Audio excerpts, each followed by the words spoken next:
You know, our furry four-legged friends are oftentimes the most important part of our lives for many of us, one of us being included. Pets are fantastic, and obviously traveling with pets is a really great way to increase, potentially, your overall enjoyment and your overall, I guess, reward for being a traveler. We're going to talk about traveling with a pet on this week's edition of Travel Evolved. I think it's one of those most commonly asked questions by new traveler, even kind of newish travelers alike. Traveling with a pet on this week's edition of Travel Evolved.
It's Travel Evolved. I am Mark Holloway. Welcome to the episode.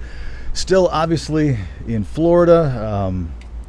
Had to have some stuff shipped down because I ended up staying down here longer than I anticipated. So as you guys may remember, I recorded a ton of episodes back in Colorado before I left to come down here to work out of this beautiful state. And turns out it's stuck around a little longer. It's been working out pretty well, so I had to have this stuff all sent down to me here in beautiful, lovely Florida. And so anyway, now that I'm out here, I'm like, why haven't I done this before? However, I don't know if this is picking up a ton of wind. I don't know if the lawnmowers and air conditionings and all the different things are making noise, but come on, couldn't resist this view out here today. So anyway, kind of a light episode today. I say light, I mean, it's not one of those meaty, heady episodes. It's not where we're sitting there, talking about a lot of different things, but that we have been talking about. And I thought it'd be a perfect time to discuss one of the most asked questions or frequently asked questions about traveling for people that just have never experienced it, or I guess just kind of ask in general, and that is traveling with a pet. It's a fantastic, I guess, avenue and way to kind of go about some things. I bet you this is picking up all kinds of noise. I'm going to pause and I'm going to put on a buffer. Hang tight. Okay, we're back. Sorry, we had to add this buffer. I don't know if it's going to help or not, but there's a lot of wind out here, so we'll see. Anyway, traveling with a pet is, like I say, it's one of the most commonly asked questions that you get, whether it's on Facebook or just as a new recruiter. You get asked this a ton of times. And it's, again, we want to dedicate a whole episode to it because we thought it was important because it's asked that frequently. And there definitely is a lot to think about when you consider whether or not you're going to travel with a pet, or if it's something that makes sense to you. And I think it's so individualized. But anyway, at the end of the day, it is, like I say, probably one of the most commonly asked questions by brand new travelers out there. What does that mean? What does that look like?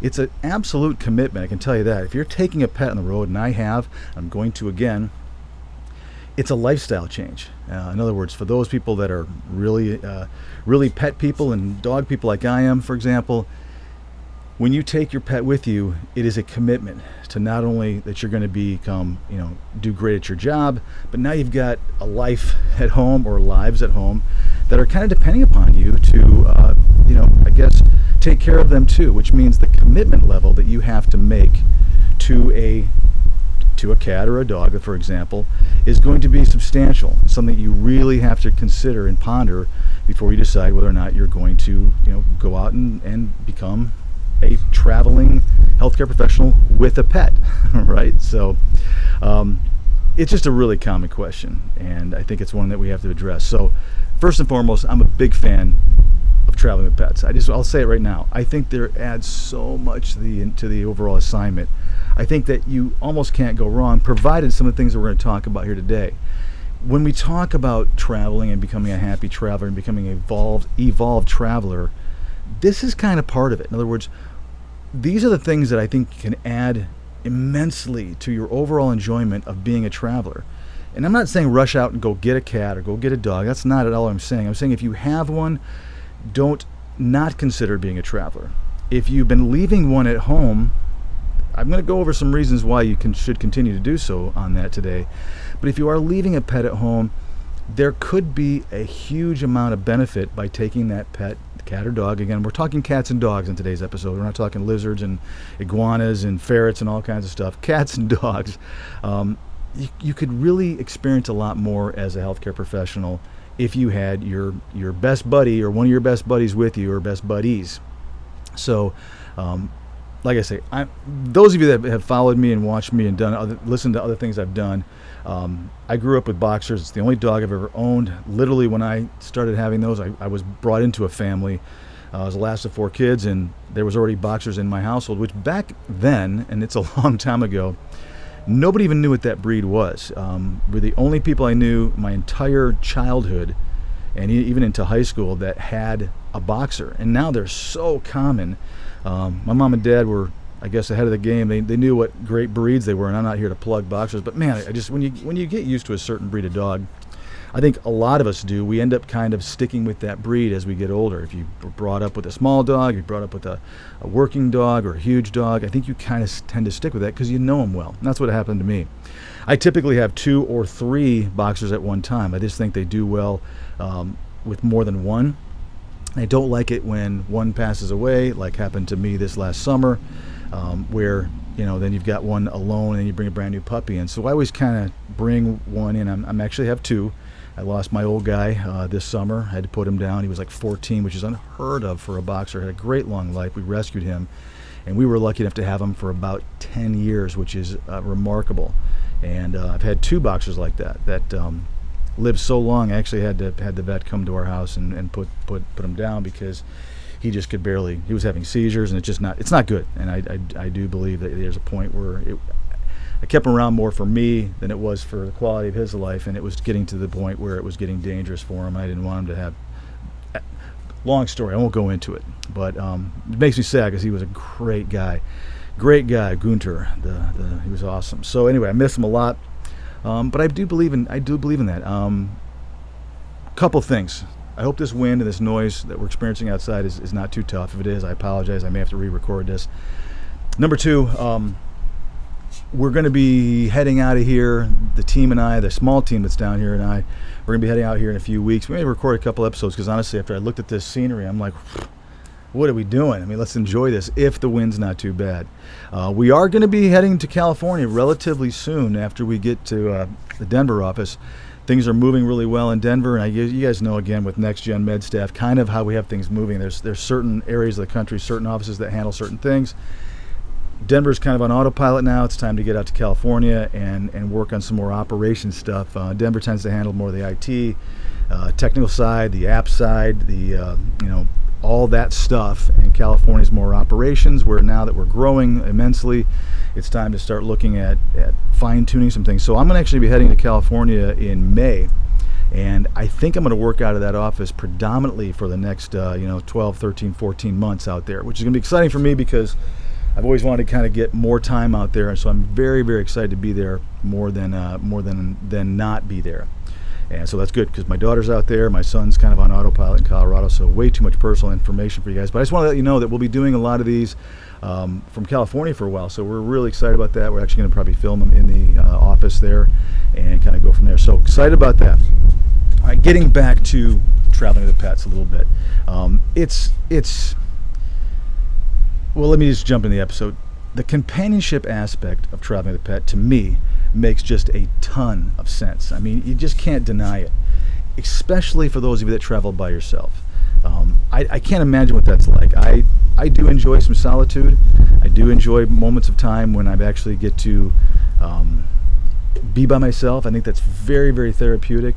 But I think a pet is kind of excluded from that. I don't think whether or not you have a pet or not, except for the fact that we all tend to talk to our dogs and cats like they understand and hear us. I think that's just kind of what humans do to kind of cope and feel that companionship.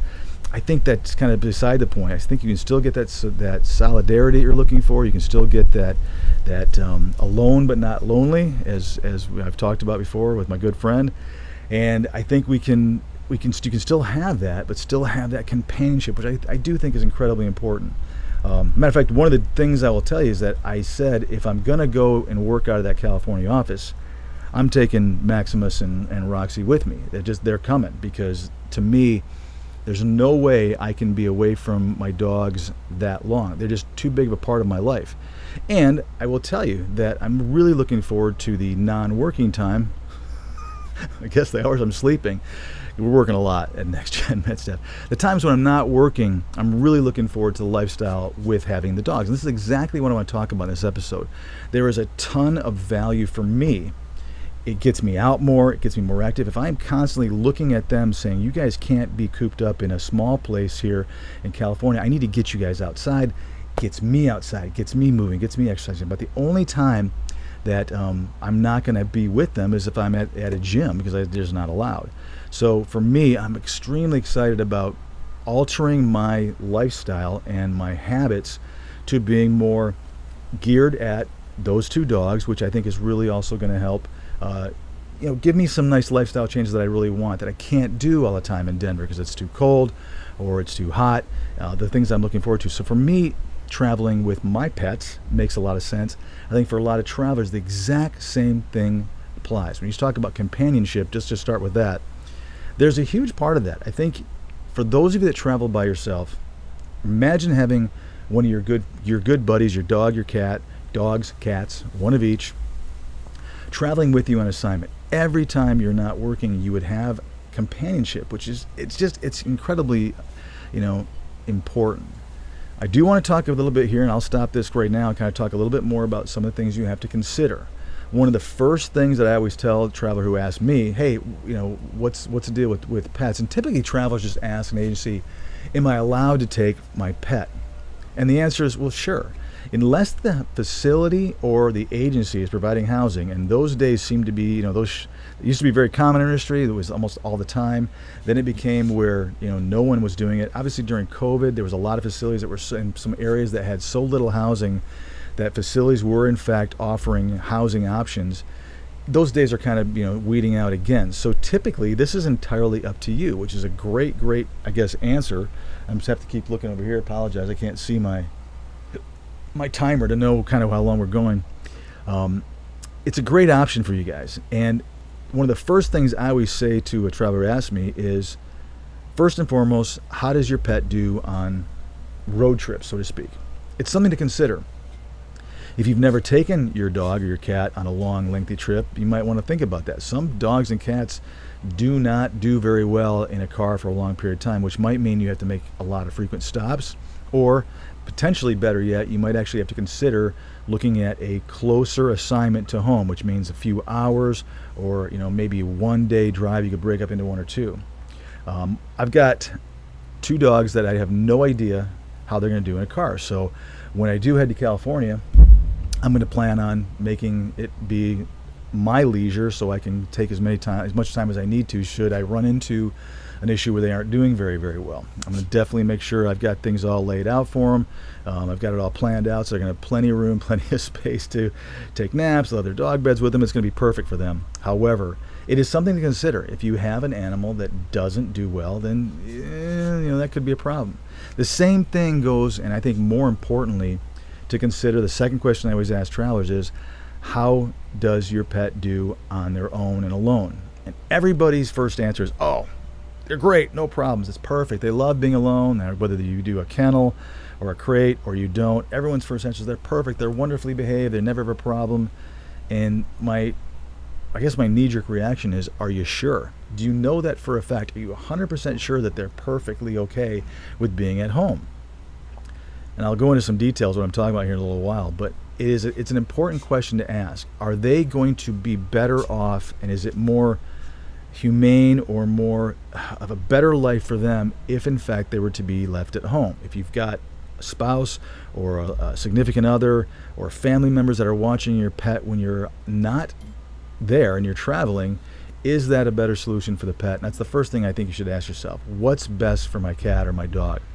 In my situation, I know being with me is better because they're going to have the best time of their lives out there. I mean, there's a dog beach where they go and they just run around and play with their dogs. I mean, they're going to come back with their tongues hanging down to their little paws because they're just going to go nuts out there. It's to me, to be able to offer that kind of a quality and that kind of a lifestyle to a dog that's never experienced that, I'm really looking forward to that. So for me, it's a no-brainer. I absolutely know that being able to go everywhere on a leash with me, whether I'm walking down Main Street, I'm going toward the beach. Can't go to a lot of the beaches, but there is specifically a dog beach, and some of those areas, to literally be with them all the time, I think is going to be a quality improvement.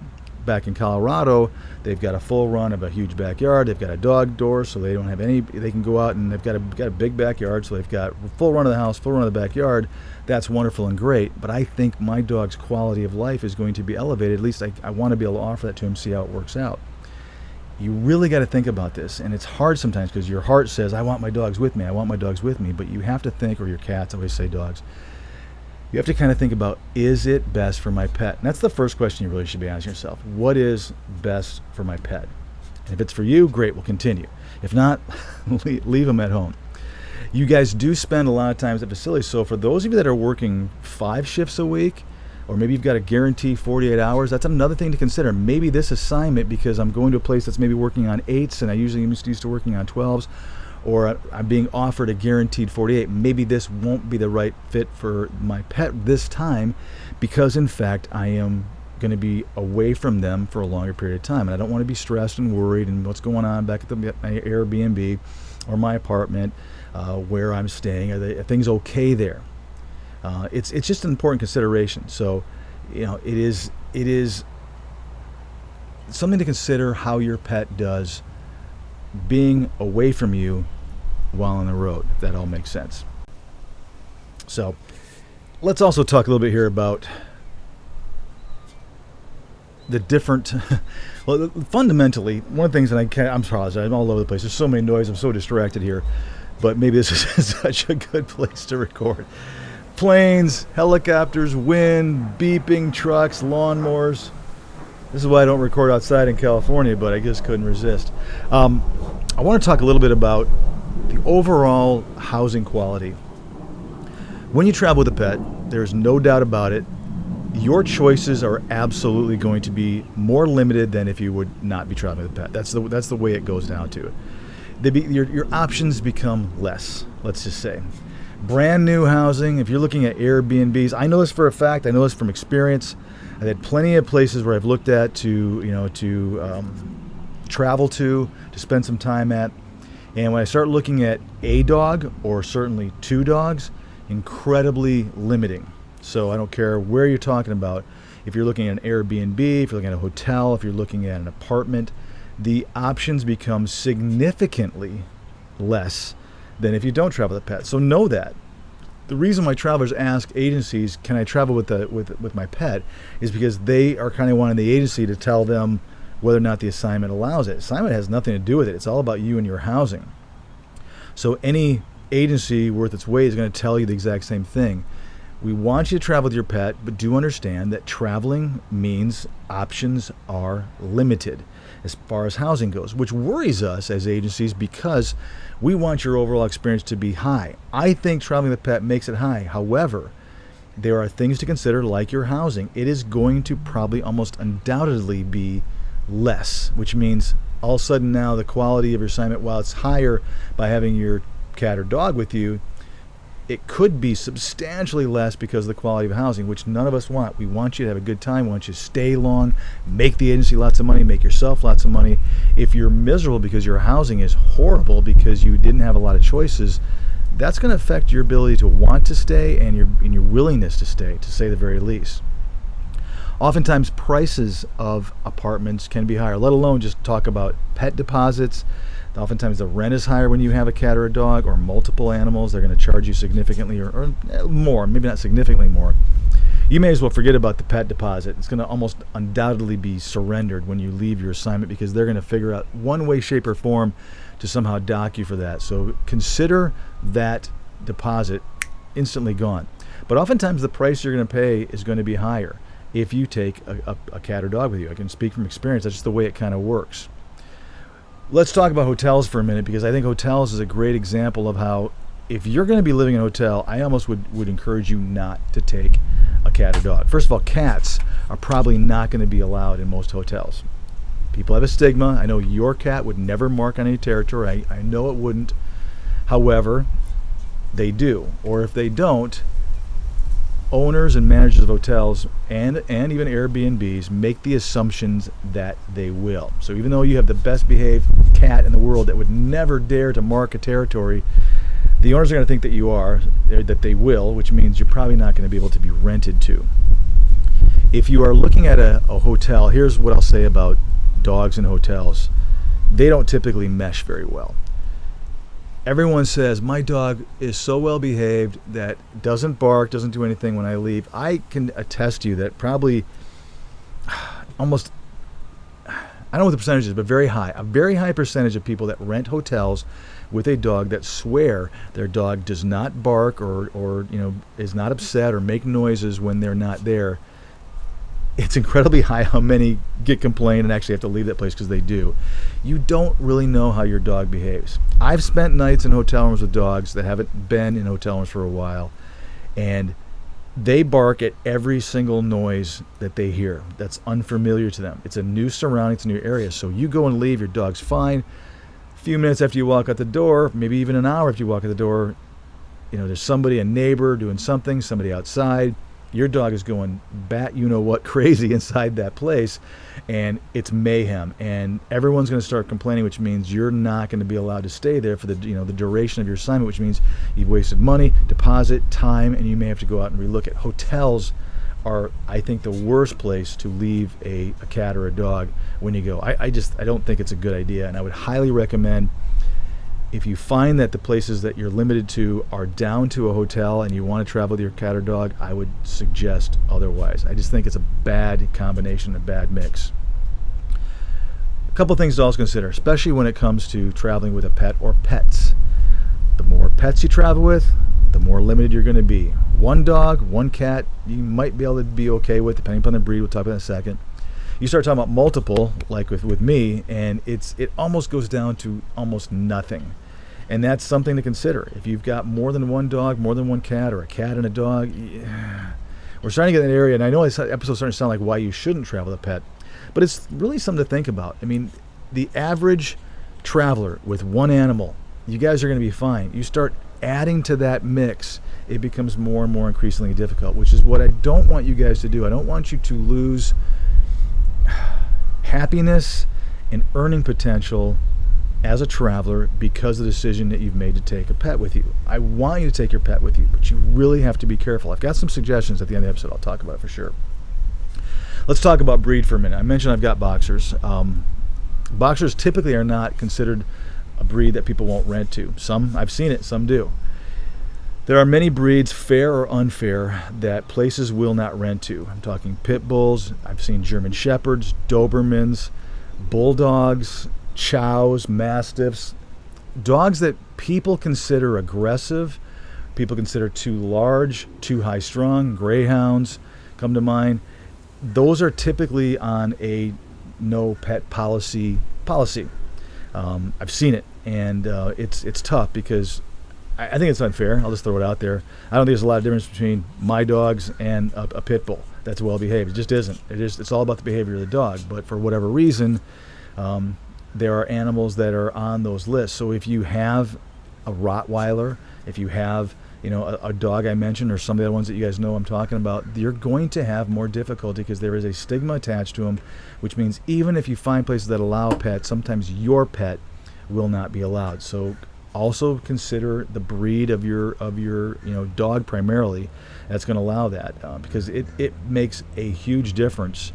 It can be just really disappointing. Found a place, you've got a great assignment, you've got a place that takes pets, and you find out, it's a weight limit situation or it's a breed situation. And that's the other thing, is that obviously some places only take dogs up to a certain weight, so it can be a big issue.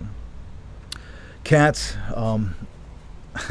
Cats just oftentimes, like I said earlier, with the marking thing, they're just oftentimes not allowed at all, which is really disappointing for cat owners because you may be the greatest cat in the world, but there is stigmas, and some people just refuse to rent to cats because they've had bad experiences before. I don't know a lot about cats. I'm not a cat person, but I do know that it seems like cat urine tends to be more difficult to get out of a rental or a space, carpet primarily, than dog does. Dog urine does. I don't know why, but it seems to. And maybe I'm wrong on that, but it sure does seem that way. When you walk into a place that has had a cat pee on it, it's noticeably different. Not that dog pee is good or great or whatever, but it is a big difference in smell. And I think that's the reason why people are so hesitant to rent to somebody that has a cat. You've got to consider all the a litter box. Again, I know it's more convenient for you than taking a dog out all the time, but if you're actually having to take a litter box with you or buy one every time you go somewhere, that's a lot of space that you don't have. It's another inconvenience. It's just one of those things to kind of think about. Here's why I want to make some suggestions.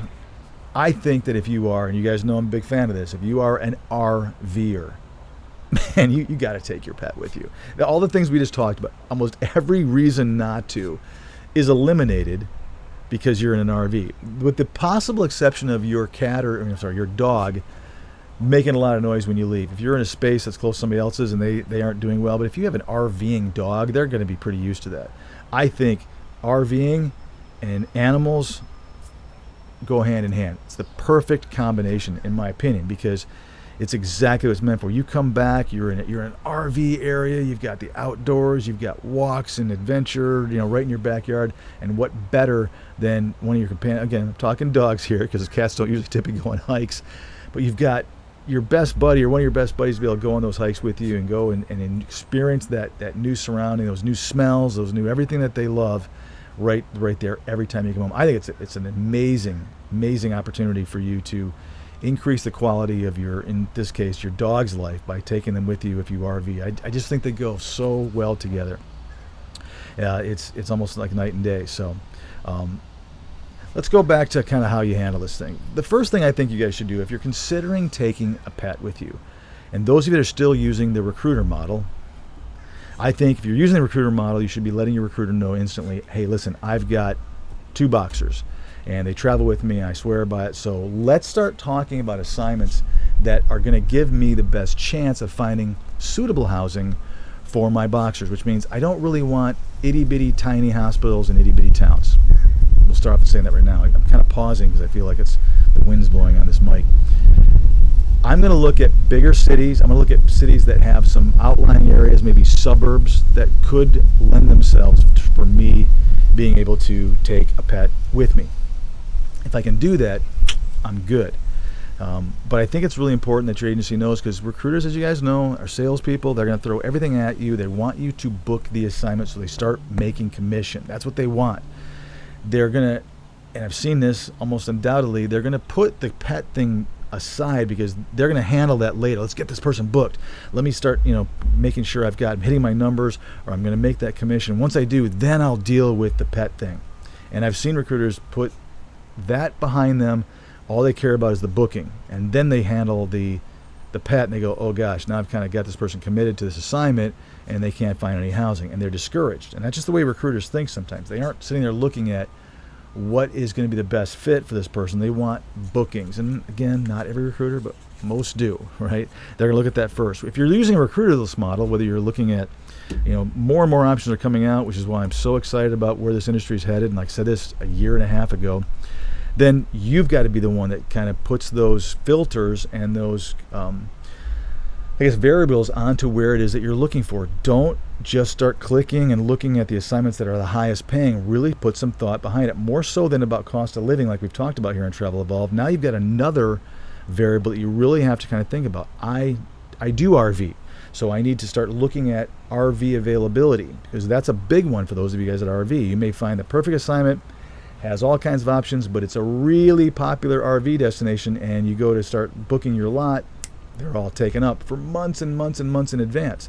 That's a real thing. So another variable, another thing for you to consider, which means you have to probably make yourself more marketable and get more offers and really start looking around at where you can either find a place to rent for your cat or dog, or a place to park if you're an RVer. It's just another variable that you have to be the person that puts those filters on if you're going the recruiterless model. We'll talk about that at the end of the episode as well. So kind of think about that. You have to let your recruiter know, and don't try to get by renting a place and not letting the owner or the manager of that whatever it is, Airbnb or apartment, not get away without having a cat or dog. It's going to bite you in the end, and you're going to end up having to find a new place, and it's going to cost you a lot more headache than if you just were to have either passed on the assignment or really put more effort into finding a place that made sense for you. I don't know.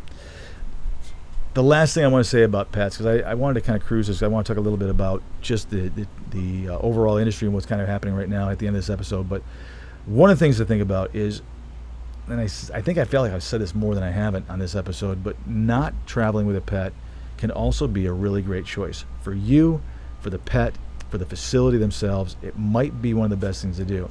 Research, man. Think about where it is you're going. Don't just accept the assignment. If you get an offer and you interview, the first thing you should do when you hang up the phone, besides letting your agency know that you've got the offer, is start looking at some options to decide whether or not you're going to accept it. Please don't accept the assignment and then figure out how you're going to deal with a pet that you always have to take with you. Let's say if you're single and this is just what it is, or you RV and this is just the way it goes, or you just made the decision you're always going to travel with your pet, you really need to make sure that you really have done the research to make sure this is a great fit for you and your pet before you take that assignment. The facility is going to get upset with you if you can't finish the assignment, or if you accept an offer. And we've talked about being blackballed. We've talked about becoming a do not use or do not return. Those are things that are important. You don't want to start accepting jobs and continually turning them down after you've already accepted them because you can't find appropriate housing. It makes no sense whatsoever. So you got to research that. You don't want to be losing options with agencies and facilities or systems because you're constantly making a bad decision as to where you want to go with how you want to accept an assignment. Think about it a lot. And same thing with agencies. An agency is not going to put up with it if you're constantly turning things down because you have a breed or certain variables that we talked about during this assignment that make it difficult for you to find the appropriate housing. Recruiters for sure are going to start pushing you down on their list of priorities, and we've talked about this a lot on how they think. They're going to start saying this guy Mark, he's definitely more and more difficult, so I'm not going to spend the effort because it's not going to make me commission as easily as somebody who's not. And if you're using the recruiterless model, you've got to be the ones really starting to think about that yourself. So I personally think that traveling with a pet far outweighs the good, far outweighs the bad. That's my personal opinion. I'm sure that there are certain situations where that's not always going to be the case, where it just doesn't make sense. So anyway, let's talk a little bit before I end the episode about the current state of things. I want to mention this. What I'm loving about the industry right now is I'm seeing more and more options for travelers that are a different model of how to be booked, and how to book and how to find assignments, how not only to find assignments, but how to get them. There are hospitals now that are bidding directly to travelers. I think that's good. Now, you got to really research that sort of thing, because are they paying you weekly? Is it going to be the same sort of things? Can they fire you quite as fast? There are downsides to all things, as there are with anything else. But I love the fact that more and more options are becoming available for travelers that don't include the age-old recruiter model. And I said this a long time ago. I think the more time that goes by, the smarter I'm looking, the more lucky I got with my prediction. I don't know. But I said in 2020, I guess I said by the time we're in 2028, I said 5 years from now, this is already the first of the year. So December and January of 2028, I said there would probably not be very many companies with recruiters, and I'm going to stand by that. I think it may not even take that long. But I will be shocked if in 4.5 years from now, or less than 5 years from now, if people are still using recruiters to communicate positions and to communicate pay rates and to, again, sell you on taking one position over the other. It just seems more and more that the industry is begging and starving for some other options. And there always seems to be a financial positivity for that, as well. There should be. More and more companies need to do that. I see a lot of them where, hey, we just use our recruiterless model, but we're not going to pay any differently. We just want you to go to work for us faster, I guess, for lack of a better word. There should be a very substantial financial benefit for whatever, and again, I'm talking about all these different things, not just an app. But there also should be a speed of communication that is way more efficient, a lot more effective, that should also be making you more money, because that's part of it. We talk about this a lot. I don't know if I say it very clearly, but opportunity cost means how much time and money you're wasting by waiting for communication, if that makes sense. Recruiters are human. Oftentimes they're great humans. They're wonderful humans, but they are human, which means they have a limit to the amount of communication they can give to an individual at any given point. They have all kinds of balls up in the air. These apps like NextGen MedStaffs, like other companies, the sites where you can go to compare agencies, the avenues in which you can be bid upon, all these different ways that people are figuring out how to staff and how to become a traveler and how to attract travelers, all are more efficient and way more effective, and you're not wasting the time. And again, I've told you that in my humble,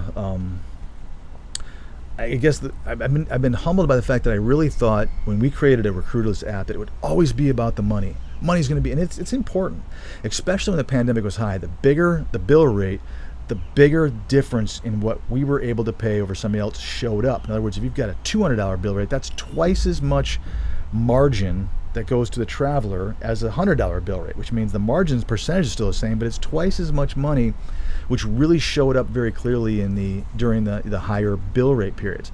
As bill rates have kind of come down, and again, I think they've leveled off to being, like I said many, many years ago, they were going to be much higher, 15, 20% higher than what they used to be.